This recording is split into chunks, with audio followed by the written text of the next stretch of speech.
प्यारे बच्चों, I am Anil Kumar Sharma, your SS teacher.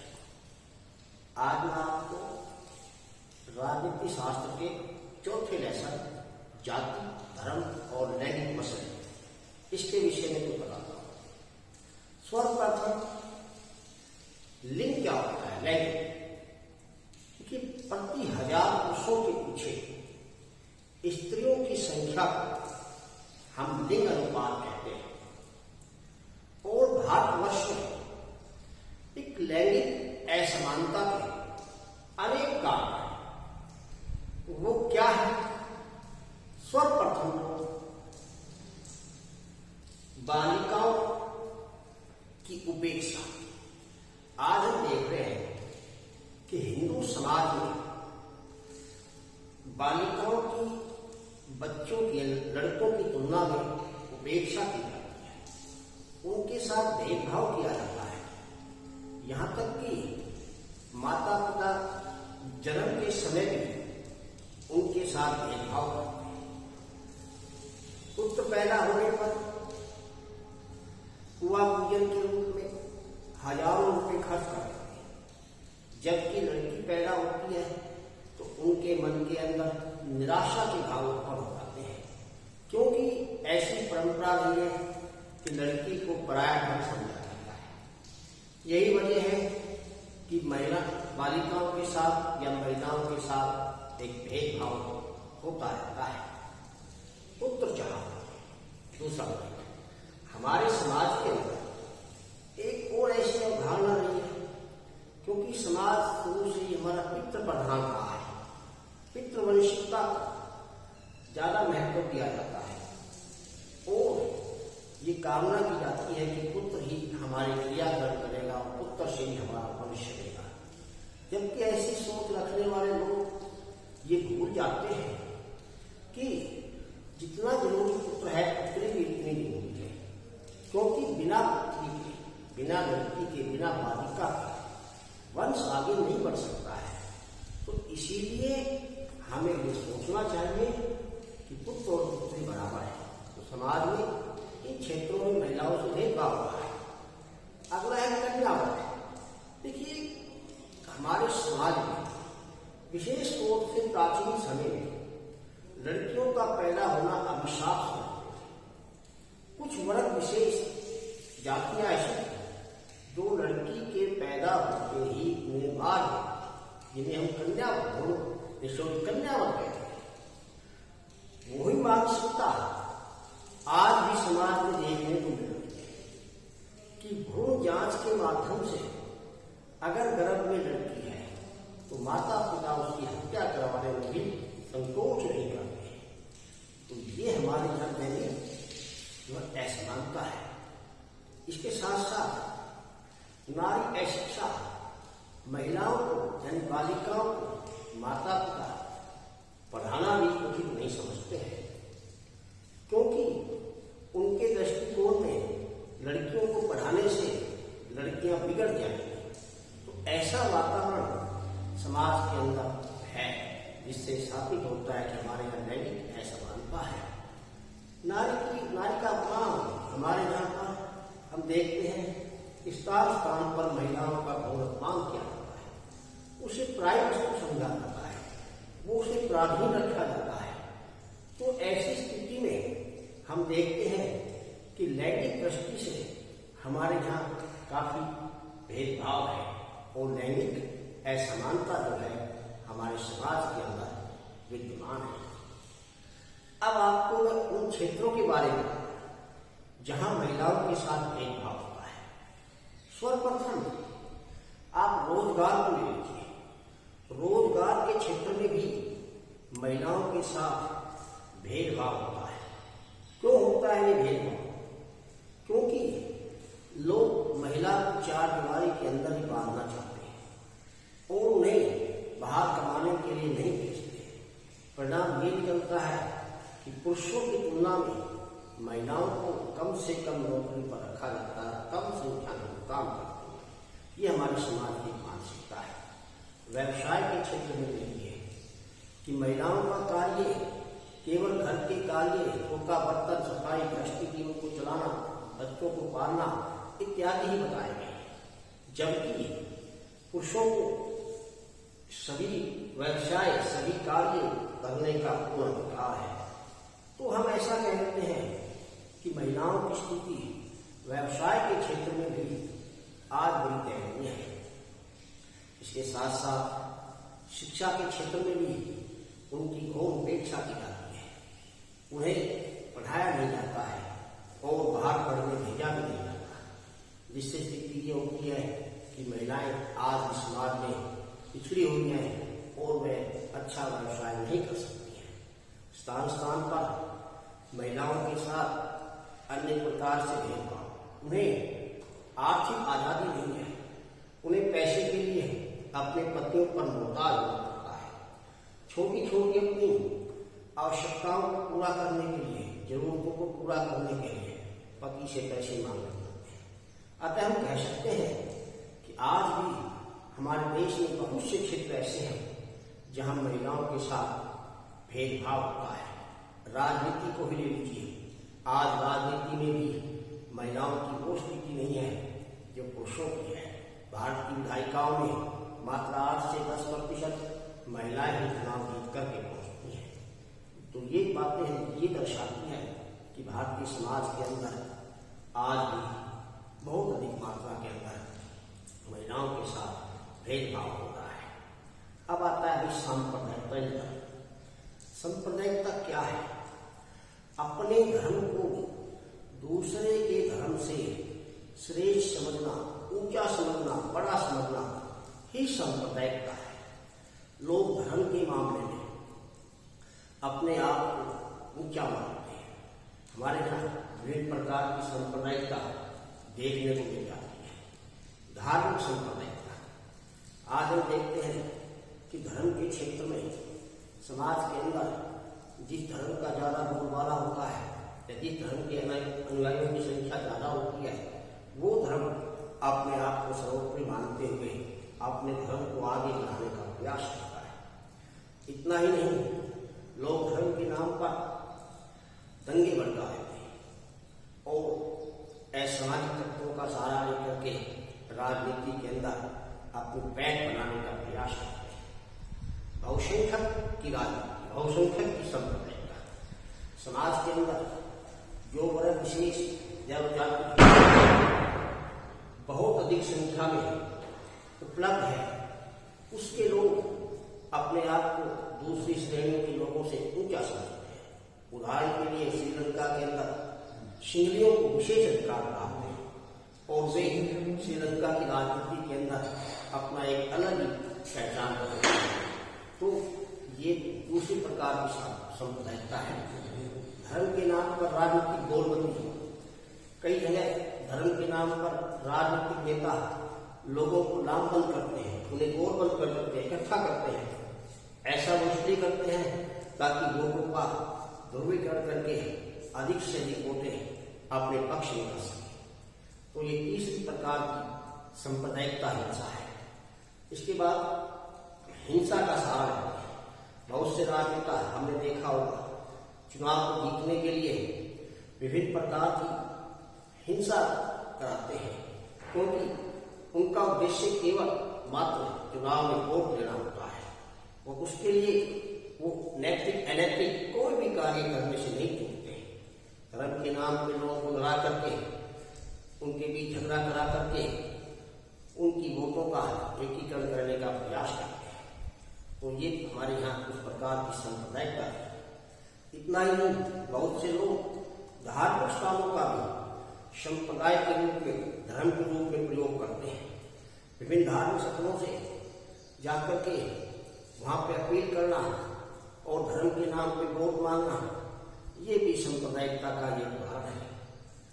इतना ही नहीं, धर्म की दुहाई देना, लोगों के बीच तनाव पैदा करना, धार्मिक स्थानों पे अपने कब्जे करके बैठ जाना, वहां आतंकी लोगों की को ट्रेनिंग देना, ये इत्यादि ऐसी अवधारणा है समाज में जो कि संप्रदाय को या जाति का ये धर्म के नाम पर भेदभाव को बहुत ज्यादा बढ़ा देती है। अब आता है जाति। देखिए, भारतीय समाज में जातियों का भी बड़ा बंटवारा है। हमारे यहाँ जाति रूप से अभी भी असमानता है। विवाह के क्षेत्र में देखिए, आज भी समाज में अधिकांश लोग अपनी ही जाति के अंदर बच्चों का विवाह करना उचित समझते हैं, अर्थात वैवाहिक संबंध वो अपनी जाति में ही बनाना पसंद करते हैं।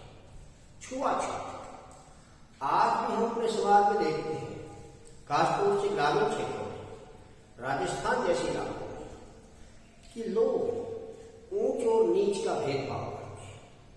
कुछ ऊंची जाति के लोग अपने आप को श्रेष्ठ समझते हैं और अपने से नीच जाति वाले लोगों की घोर उपेक्षा करते हैं। उनके जहां जाते हैं न उन्हें अपनी चारपाई या खाद इत्यादि पर बैठने देते हैं। ऐसे लोग छुआछूत को समाज में बढ़ावा दे रहे हैं।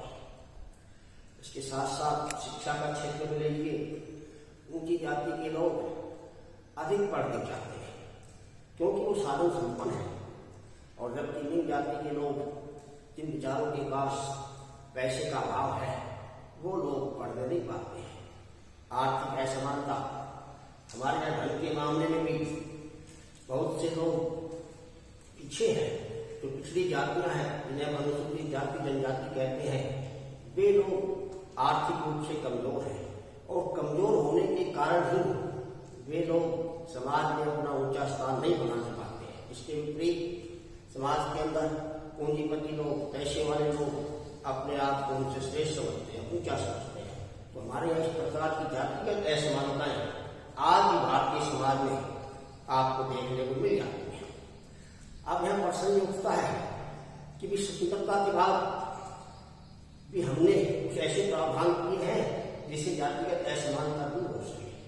हाँ, भारत सरकार ने ऐसे बहुत से प्रावधान कर रखे हैं जिससे अनुसूचित जाति व जनजाति पिछड़े वर्ग के लोगों को आगे बढ़ने का अवसर प्रदान किया जाए। सर्वप्रथम तो भारतीय संविधान में ही ऐसा प्रावधान कर दिया है, ऐसा लिख दिया है कि छुआछूत, जातिगत असमानता हमारे यहाँ अपराध है। कोई भी व्यक्ति किसी भी जाति के लोग का अपमान नहीं कर सकता, उसे जाति सूचक शब्दों का प्रयोग करके नहीं बोल सकता। इस प्रकार का प्रावधान हमारे भारतीय संविधान में किया गया है ताकि लोगों को अधिक से अधिक सशक्त बनाया जा सके। इतना ही नहीं, कमजोर वर्ग के लोगों को शिक्षा के क्षेत्र में आरक्षण के माध्यम से, नौकरी के क्षेत्र में आरक्षण के माध्यम से उन्हें आगे बढ़ने का अवसर दिया जा रहा है। भारतीय समाज में आज हम देखते हैं अनुसूचित जाति जनजाति के लोगों को आरक्षण प्रदान किया गया है। इस आरक्षण के माध्यम से उनकी आर्थिक स्थिति को सुधारने का प्रयास किया जाता है। इतना ही नहीं, आज हमारी पंचायतों में भी जो है महिलाओं को या अनुसूचित जाति जनजाति के लोगों को 33% स्थान आरक्षित कर दिए हैं ताकि समाज के लोगों को आगे बढ़ने का अवसर प्राप्त हो सके। रोजगार के क्षेत्र में भी कुछ सीटें अनुसूचित जाति जनजाति के लोगों के लिए आरक्षित की जाती हैं ताकि ये लोग अपना आर्थिक रूप से विकास कर सकें। आज समाज की स्थिति कुछ भिन्न होते हुए भी अधिकांश जगह देखते हैं कि अभी भी जातिगत असमानताएं फैली हुई हैं। अब आपको बताने जा रहा हूं कि हमारे यहाँ कि लैंगिक जो विभाजन होता है ये श्रम के आधार पर होता है। श्रम का मतलब मेहनत के अनुसार, कि स्त्री और पुरुषों के बीच जो मेहनत का श्रम का विभाजन है वो इस प्रकार से होता है कि महिलाओं को अक्सर लोग छोटे कार्य, घरेलू कार्य करने के लिए ही प्रोत्साहित करते हैं, जबकि पुरुषों को भारी कार्य और बाहर नौकरी करने के लिए उचित मानते हैं। तो ये महिला और पुरुषों के बीच जो काम का विभाजन है इसको ही हम श्रम का लैंगिक अनुपात कहते हैं। अब आता है बाल लिंग अनुपात क्या होता है। देखिए, प्रति 1000 बच्चों के पीछे बालिकाओं की जो संख्या होती है उसे हम बाल लिंग अनुपात कहते हैं। हमारे देश में बाल लिंग अनुपात हरियाणा, पंजाब और दिल्ली जैसे राज्यों में बहुत कम था, जिसको सुधारने के लिए भारत सरकार ने बेटी बचाओ बेटी पढ़ाओ नामक एक योजना शुरू की, जिसके अंतर्गत आज हम देखते हैं कि बाल लिंग अनुपात में कुछ सुधार हुआ है। इतना ही नहीं, लिंग अनुपात प्रति 1000 पुरुषों के पीछे महिलाओं की संख्या को लिंग अनुपात कहते हैं। हमारे देश के अंदर प्रति 1000 पुरुषों के पीछे 933 महिलाएं हैं। ये हमारे देश का राष्ट्रीय लिंगानुपात है। यदि राज्य के हिसाब से जाए तो हरियाणा, पंजाब और दिल्ली की स्थिति बहुत ही दयनीय है, तो इन्हें सुधारने का भी प्रयास किया जाना चाहिए। अब प्रश्न ये उठता है कि राजनीति जो है वो इन जातियों से, इन धर्म से किस प्रकार से प्रभावित होती है। देखिए, राजनीति इस प्रकार से प्रभावित होती है कि बहुत से राजनेता इस चीज का प्रयास करते हैं कि किस चुनाव क्षेत्र में किस जाति के लोगों का बहुमत है, किस जाति के लोगों की संख्या ज्यादा है, तो उसी जाति के उम्मीदवार को उतारने का वो प्रयास करते हैं ताकि वो अपनी जाति के वोटों को इकट्ठा कर सके। और इतना ही नहीं, उम्मीदवारों को उतारने के साथ साथ वो ये भी देखते हैं कि क्या ये उम्मीदवार सभी जातियों की वोट इकट्ठी कर लेगा, क्योंकि राजनीति का मुख्य उद्देश्य राजनेताओं का चुनाव जीतना होता है। चाहे वो किसी प्रकार के धंधे को अपनाएं, उनका एक ही मकसद होता है अधिक से अधिक वोट प्राप्त करके चुनाव को जीता जाए। दूसरी तरफ अब क्या आप कह सकते हैं कि हमारे यहाँ जातिगत आधार पर चुनाव जीते जा सकते हैं? देखिए भाई, हमारे यहाँ जातिगत आधार पर चुनाव जीतना लगभग असंभव है। क्योंकि एक तो हमारे यहाँ जो निर्वाचन क्षेत्र है, चुनाव क्षेत्र है, वो बहुत अधिक बड़े हैं, विशाल है। और इतने बड़े और विशाल चुनाव क्षेत्र में विभिन्न जातियों के लोग रहते हैं और किसी एक जाति के सहारे चुनाव जीतना मुश्किल हो जाता है। इसीलिए हर राजनीतिक पार्टी अनुसूचित जाति, जनजाति और पिछड़े वर्ग के लोगों को इकट्ठा करके, गोलबद्ध करके चुनाव जीतने का प्रयास करती है। दूसरा, एक जाति के एक उम्मीदवार होना। यदि मान किसी चुनाव क्षेत्र में अगर किसी जाति विशेष की संख्या ज्यादा है नहीं, तो अनेक राजनीतिक पार्टियां उसी जाति का उम्मीदवार चुनाव मैदान में उतार देती है, जिस कारण नतीजा ये निकलता है कि अनेक उम्मीदवार होने के कारण मतदाता भ्रम की स्थिति में पैदा हो जाता है, क्योंकि उसके सामने उसकी जाति के अनेक उम्मीदवार होते हैं। तो ऐसे में मतों का विभाजन, वोटों का विभाजन हो जाता है, वोट बढ़ जाती है। तो अतः हम कह सकते हैं कि भारतवर्ष में जाति के आधार पर चुनाव को जीतना बहुत ही मुश्किल कार्य होता है। हमें सभी को साथ लेकर के ही हम इलेक्शन जीत सकते हैं। एक व्यक्ति किसी एक जाति के ऊपर निर्भर होकर के कभी भी चुनाव को नहीं जीत सकता है। अब प्रश्न ये होता है, या कि जाति राजनीति ग्रस्त होती है, बल्कि राजनीति भी जाति से ग्रस्त होती है। इस बात को प्रकाश डालना है। देखिए भाई, जाति भी राजनीति में फंसी होती है और राजनीति भी जातियों में उलझी रहती है। उसका कारण यह है कि हमारे देश में जो जातियां हैं, हर जाति राजनीति में अपना वर्चस्व, अपना आधिपत्य कायम करने का प्रयास करती है और उस प्रयास के अंदर ये चाहती है कि मेरी जाति के लोगों को अधिक से अधिक प्रतिनिधित्व मिले। और परिणाम ये निकलता है कि जाति भी राजनीति करने लग जाती है और वे चाहने लग जाती है कि मंत्रिमंडल में भी, विधानसभा, लोकसभा में भी, स्थानीय निकायों में भी हमारी ही जाति के लोगों का अधिक से अधिक प्रतिनिधित्व हो। ऐसा वो जातियां अपेक्षा करती हैं और जातियां राजनीति करती हैं। ये तो था जाति का मसला। अब आता राजनीति भी जाति से ग्रस्त होती है। वो क्यों होती है? क्योंकि जितने भी राजनीतिक दल है देश में, वो सारे के सारे किसी ना वर्ग विशेष या जाति से जुड़े होते हैं। में कोई ना कोई विशेष जाति होती है और वो जब चुनाव जीत जाते हैं तो अपने चुनाव घोषणा पत्र को पूरा करने के लिए उन जातियों की इच्छाओं को पूरा करने का प्रयास करते हैं। तो ऐसे दल जो राजनीति है वो भी जातियों के ऊपर ही निर्भर करती है।